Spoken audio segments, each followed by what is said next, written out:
जय गुरु जी, शुक्राना गुरु जी, अनंतम अनंतम शुक्राना। आइए संगत जी, हम शिव पुराण के अगले अध्याय की तरफ चलते हैं और आपसे मेरी हाथ जोड़कर विनती है कि अगर आपने चैनल को सब्सक्राइब नहीं किया है तो सब्सक्राइब कर लें और कृपा करके मेरे इस चैनल को आगे बढ़ने में मदद करें। इस चैनल में नीचे ज्वाइन का बटन दिया हुआ है, जिसे प्रेस कर कर आप मेरे चैनल को ज्वाइन कर सकते हैं। ये मेरी आपसे हाथ जोड़कर विनती है। मेरे चैनल को आपके सपोर्ट की बहुत ज़रूरत है। कृपा कीजिए और अगले अध्याय की तरफ अपना ध्यान केंद्रित कीजिए। कोई भी भूल हो जाए तो मुझे कृपा करके माफ़ कर दीजिएगा। संगत जी, आज के अध्याय में हम जानेंगे कि देवताओं का रुद्र के पास जाकर अपना दुख निवेदन करना, रुद्र के द्वारा उन्हें आश्वासन और चित्ररथ को शंखचूड़ के पास भेजना, चित्ररथ के लौटने पर रुद्र का गणों, पुत्रों और भद्रकाली सहित युद्ध के लिए प्रस्थान करना, उधर शंखचूड़ का सेना सहित पुष्पभद्रा के तट पर पड़ाव डालना तथा दानवराज के दूत और शिवजी की बातचीत। संत कुमार जी कहते हैं, मुने, तदंतर जो अत्यंत दीनता को प्राप्त हो गए थे, उन ब्रह्मा और विष्णु का वचन सुनकर शिवजी मुस्कुराए और मेघ गर्जना के समान गंभीर वाणी से बोल पड़े। शिवजी ने कहा, हे हरे, हे ब्रह्मा, तुम लोग शंखचूड़ द्वारा उत्पन्न हुए भय को सर्वथा के लिए त्याग दो। निसंदेह तुम्हारा कल्याण अवश्य होगा। मैं शंखचूड़ का सारा वृत्तांत यथार्थ रूप से जानता हूँ। यह पूर्व जन्म में एक गोप था जो ऐश्वर्यशाली भगवान श्री कृष्ण का भक्त था। इसका नाम सुदामा था। वही सुदामा राधा जी के शाप से शंखचूड़ नामक दानवराज हो गया था।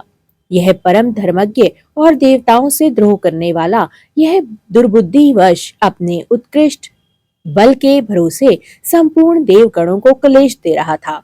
अब तुम लोग प्रेम पूर्वक मेरी बात सुनो और देवों को आनंदित करने के लिए शीघ्र ही कैलाशवासी रुद्र के समीप चले जाओ। वह रुद्रदेव रुद्र रूप मेरा ही उत्तम पूर्ण रूप है। मैं ही देव कार्य की सिद्धि के हेतु पृथक स्वरूप धारण करके वहां प्रकट होता हूँ। मेरा वह रूप ऐश्वर्यशाली तथा परिपूर्णतम है। हरे, इसलिए मैं भक्तों के वशीभूत हो कैलाश पर्वत पर सदा निवास करता हूँ। तदंतर कैलाश पहुंचकर देवताओं ने भगवान महेश की स्तुति की और अंत में कहा, महेशान, आप तो कृपा के आकार हैं। दीनों का उद्धार करना तो आपका बहाना ही है।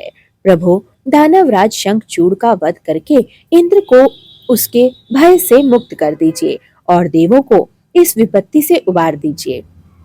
तब भक्त वत्सल शंभु देवताओं की प्रार्थना को सुनकर हंसे और मेघ गर्जना सी गंभीर वाणी में बोल पड़े।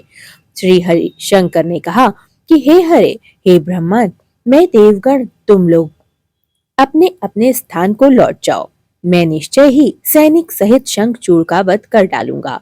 इसमें तनिक भी संशय न करो। संत कुमार जी कहते हैं, व्यास जी, महेश्वर के उस अमृत स्त्रावी वचन को सुनकर संपूर्ण देवताओं को परम आनंद की प्राप्ति हुई। उस समय उन्होंने समझ लिया कि अब दानव शंखचूड़ मरा हुआ ही समझो।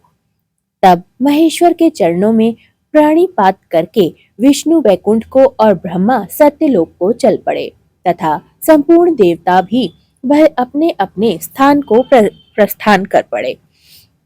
इधर उन महारुद्र ने, जो परमेश्वर दुष्टों के लिए काल रूप और सत्पुरुषों की गति है, देवताओं की इच्छाओं से अपने मन में शंखचूड़ के वध का निश्चय कर चुके थे।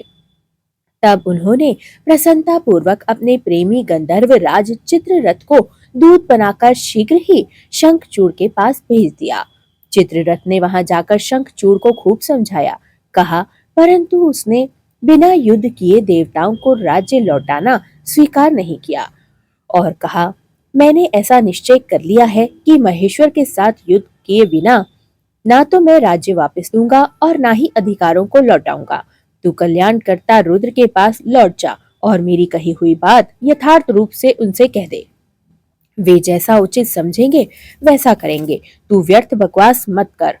संत कुमार जी कहते हैं, मुनि श्रेष्ठ यों कहे जाने पर वह शिव दूत पुष्प दंत चित्ररथ अपने स्वामी महेश्वर के पास लौट गया और उसने सारी बातें ठीक ठीक बता दी। तब उस दूत के वचन को सुनकर देवताओं के स्वामी भगवान शंकर को क्रोध आ गया। उन्होंने अपने वीरभद्र आदि गणों से कहा। रुद्र बोले, हे वीरभद्र, हे नंदे क्षेत्रपाल, आठों भैरव, मैं शीघ्र ही शंखचूड़ का वध करने के लिए निमित्त चलता हूँ। अतः मेरी आज्ञा से मेरे सभी बलशाली गण आयुधों से लैस होकर तैयार हो जाएं और अभी अभी कुमारों स्वामी कार्तिक और गणेश के साथ रण यात्रा करें। भद्रकाली भी अपनी सेना के साथ युद्ध के लिए प्रस्थान करे। संत कुमार जी कहते हैं, उन्हें ऐसी आज्ञा देकर शिवजी अपनी सेना के साथ चल पड़े। फिर तो सभी वीरगण हर्षमगन होकर उनके पीछे पीछे चलने लगे। इसी समय संपूर्ण सेनाओं ने अध्यक्ष स्कंद और गणेश भी हर्ष से भरे हुए थे। उन्होंने कवच धारण करके सशस्त्र शिव के निकट आ पहुंचे और वीरभद्र, नंदी, महाकाल, सुभद्र टक, विशालाक्ष, बाण, पिंगलाक्ष, विकंपन, विरूप, विकृति, मणिभद्र, बाष्कल, कपिल, दीर्घदृष्ट, विकार, ताम्रलोचन, कालंकर, बलिभद्र, कालजीह, कुटीचर, बलोमंत, रणश्लाघ्य, दुर्जय तथा दुर्गम आदि गणनायक जो प्रधान प्रधान सेनापति थे, शिवजी के साथ चलने लगे। उनके गणों की संख्या करोड़ों में थी।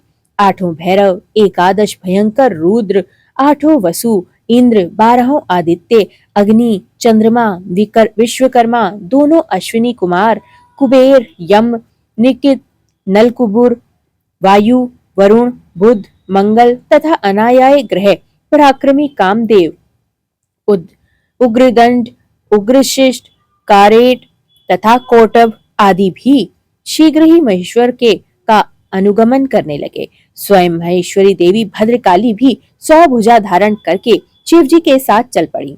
वे उत्तमोत्तम रत्नों से बने हुए विमान पर आरूढ़ थी। उनके शरीर पर लाल चंदन के अनुलेप लगा हुआ था और लाल वस्त्र शोभा पा रहे थे। वे हर्षमग्न होकर हंसती, नाचती और उत्तम स्वर से गान करती हुई अपने भक्तों को अभय का, शत्रुओं को भय का प्रदान करती जा रही थी। उनकी 1 योजन लंबी भीषण कार जीभा लपलपा रही थी। वे अपने हाथों में शंख, चक्र, गदा, पद, ढाल, तलवार, धनुष, बाण, 1 योजन विस्तार वाला गहरा गोलाकार खप्पर, गगनचुंबी त्रिशूल, 1 योजन लंबी शक्ति, मृदगर, मुसल, वज्र, खंड, तीखा, फल, वैष्णवास्त्र, वारुणास्त्र, वायास्त्र, नागपाश, नारायणास्त्र, गंधर्वास्त्र, ब्रह्मास्त्र, गारुणास्त्र, प्रजनास्त्र, पाशुपतास्त्र, पर्वतास्त्र, महापराक्रमी सूर्यास्त्र, काल काल महानल, महेश्वरास्त्र, यमन दंडस्त्र, सम्मोहनास्त्र तथा समर्थ दिव्य अस्त्र और अनायाय सैकड़ों दिव्यास्त्र धारण किए हुए थी। करोड़ों योगिनियां तथा डाकनियां उनके साथ थी। फिर भूत, प्रेत, पिशाच, कुष्मांड, ब्रह्मार राक्षस, बेताल राक्षस, यक्ष और किन्नर आदि से घिरे हुए स्कंद ने पिता के साथ आकर उन चंद्रशेखर को प्रणाम किया और उनकी आज्ञा से पार्श्व भाग में स्थित होकर सहायक का स्थान ग्रहण कर लिया। तदंतर रुद्र रूपधारी शंभु अपनी सारी सेना को एकत्रित करके शंखचूड़ के साथ लोहा लेने के लिए निर्भयता पूर्वक आगे बढ़े और देवताओं का उद्धार करने के लिए चंद्रभागा नदी के तट पर मनोहर वट वृक्ष के नीचे जाकर खड़े हो गए। व्यास जी, उधर जब शिव दूत चला गया तब प्रतापी शंखचूड़ ने महल के भीतर जाकर तुलसी से वह सारी वार्ता कह सुनाई। शंखचूड़ ने कहा, देवी, शंभु के दूत के मुख से रण निमंत्रण सुनकर मैं युद्ध के लिए उद्यत हुआ हूँ और उनसे जूझने के लिए मैं निश्चय ही कर आया हूँ। तुम इसके लिए मुझे आज्ञा दो। यों कहकर उस ज्ञानी ने अपनी प्रिया को नाना प्रकार के तरीकों से समझाया। फिर ब्रह्म मुहूर्त में उठकर प्रातः कृत्य समाप्त किया और पहले नित्य कर्म पूरा करके बहुत सा दान दिया। तत्पश्चात अपने पुत्र को संपूर्ण दानवों से के राज्य पर अभिषिक्त करके उसे अपनी भार्या, राज्य और सारी संपत्ति समर्पित कर दी। पुनः जब उसकी प्रिया तुलसी रोती हुई उसकी रण यात्रा का निषेध करने लगी, तब राजा शंखचूड़ ने नाना प्रकार की कथाएं कहकर उसे ढांढसा बंधाई। तदंतर उस समाधूत दानवराज के कवच धारण करके युद्ध करने के लिए उद्यत हो अपने वीर सेनापति को बुलाया। उसे आदेश देते हुए कहा कि शंखचूड़ बोले, सेनापति मेरे सभी वीर जो संपूर्ण कार्यों में कुशल हैं और समरथ में शोभा पाने वाले हैं, आज कवच धारण करके युद्ध के लिए प्रस्थान करो। शूरवीर दानवों और दैत्यों की 86 टुकड़ियां तथा बलशाली कंकरों और कंककों की भी निर्भीक सेनाएं अस्त्र शस्त्र से सुशोभित होकर नगर से बाहर निकले। करोड़ों प्रकार के पराक्रम प्रकट करने वाले जो असुरों के 50 कुल हैं, वे भी देवों के पक्षपाती शंभु से युद्ध करने के लिए प्रस्थित हो।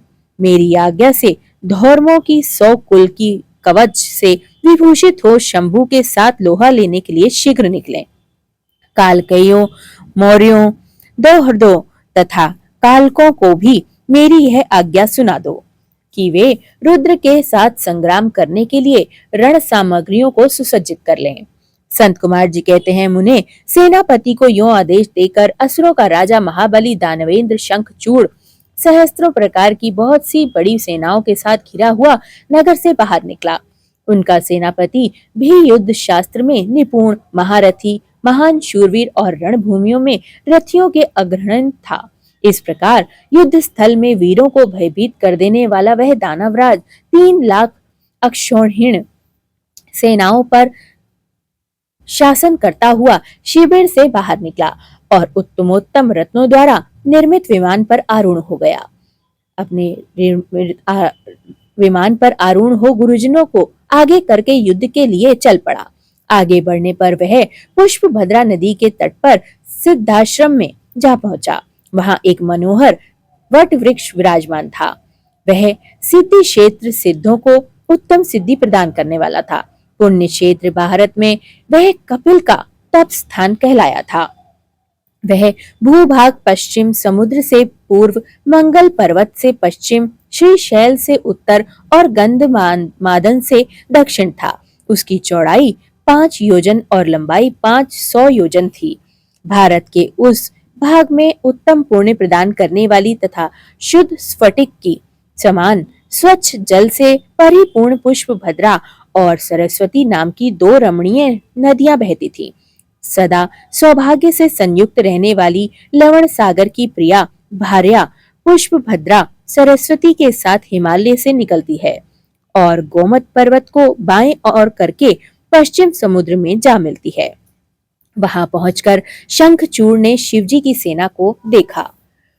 मुने, उसने पहले शिवजी के पास एक दानव को दूत के रूप में भेजा। उसने शिवजी से युद्ध न करने के लिए कहा और शिवजी ने उसे देवताओं का राज्य लौटा देने की बात कही। अंत में महेश्वर ने कहा, दूत, हम किसी का भी पक्ष नहीं लेते, क्योंकि हम तो कभी स्वतंत्र रहते ही नहीं, सदा भक्तों के अधीन ही रहते हैं और उनकी इच्छा से ही उनका कार्य करते रहते हैं।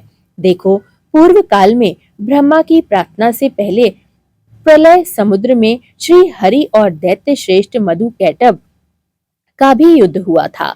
पुनः भक्तों के हितकारी उन्हीं श्री विष्णु हरि ने देवताओं के प्रार्थना करने पर प्रहलाद के कारण हिरण्यकश्यप को वध कर दिया था। तुमने यह सुना ही होगा कि पहले जो मैंने त्रिपुरों के साथ युद्ध करके उन्हें भस्म कर डाला था, वह भी देवों की प्रार्थना पर ही हुआ था। पूर्व काल में सर्वेश्वरी जगत जननी का जो शंभु आदि के साथ युद्ध हुआ था और जिसमें उन्होंने उन दैत्यों का वध कर डाला था, वह भी देवताओं की प्रार्थना पर ही हुआ था। वे ही सभी देवगण आज भी ब्रह्मा के शरणापन्न हुए हैं। तब वे उन देवताओं और श्री हरि के साथ मेरी शरण में आए थे। दूत, इस प्रकार ब्रह्मा, विष्णु और देवगणों की प्रार्थना के वशीभूत हो देवों का अधीश्वर होने के कारण मैं भी युद्ध के लिए आया हूँ। तुम भी तो महात्मा श्री कृष्ण के श्रेष्ठ पार्षद हो। अब तक जो जो दैत्य मारे गए हैं, उनमें से कोई भी तुम्हारी समानता का नहीं था। इसलिए राजन, देव कार्य की सिद्धि के लिए तुम्हारे साथ युद्ध करने में मुझे कौन सी बड़ी लज्जा होगी, अर्थात कुछ भी नहीं, क्योंकि मैं ईश्वर हूँ और देवताओं ने मुझे विनय पूर्वक भेजा है। अतः तुम जाओ और शंखचूड़ से मेरी बात कहकर यह जैसा उचित समझेगा वैसा ही करेगा। मुझे तो देवताओं का कार्य करना ही है। यों कहकर कल्याणकर्ता महेश्वर चुप हो गए। अतः शंखचूड़ वह दूत उठा और उसके पास चल दिया। हर हर महादेव। जय गुरु जी, शुक्राना गुरु जी, सर्वदा भला। हे गुरु जी, यह पाठ जिस जिस घर में पढ़ा या सुना जाए, सदा वहां सभी लोगों का कल्याण निश्चय ही हो। इस सृष्टि का, प्रकृति का, समस्त पितरों का कल्याण हो। हे प्रभु, उस घर में कभी भी काल प्रवेश ना कर पाए। जय गुरु जी, शुक्राना गुरु जी, सर्वदा भला गुरु जी। कोई भी भूल चूक हुई हो तो उसके लिए मुझे क्षमा कर दीजिएगा। शुक्राना गुरु जी।